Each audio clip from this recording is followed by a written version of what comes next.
नमस्कार, Nanded KP news मध्ये आपल्या सर्वांचं स्वागत आहे। जरंगे पाटलांची प्रकृती दिवसेंदिवस खालवत चाललेली आहे। नाकातून रक्तस्राव देखील होतो। हे सरकार दलिंदर आहे आणि देवेंद्र फडणवीसला पण सांगते, माझ्या जागेवर तुम्ही तुमची मुलगी ठेवून बघा। जर तुमच्या मुलीचा नवरा आज 5 दिवस बिना अन्न पाण्याचा जर राहिला, तुम्हाला काय वाटेल? इतकं दलिंदर सरकार आहे। आज 5 दिवस झालं त्यांच्या पोटात अन्न पाणी नाही, तरी हे सरकार काही दखल घेत नाही। 15 तारखेला अधिवेशन घेऊ म्हणतात आणि 20 तारखेवर जातात।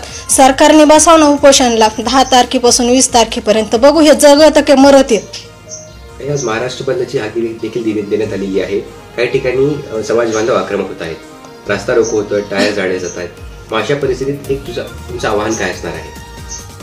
मराठा समाजाला आणि एकच विनंती करते, तुम्ही शांततेत आंदोलन करा।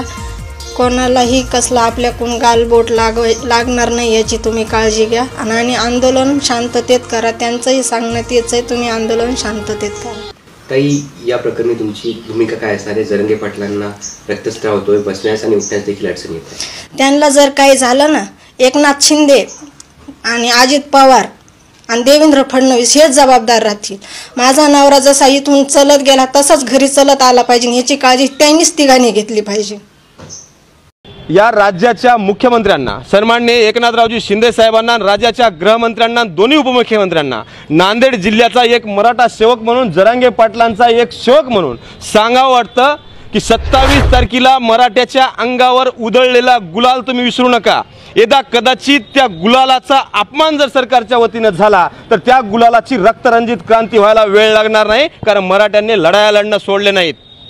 म्हणून शासनाला विनंती आहे, तात्काळ 1 दिवसीय अधिवेशन बोलवा आणि सगळ्या सोयऱ्याचा कायदा अंमलबजावणी करा।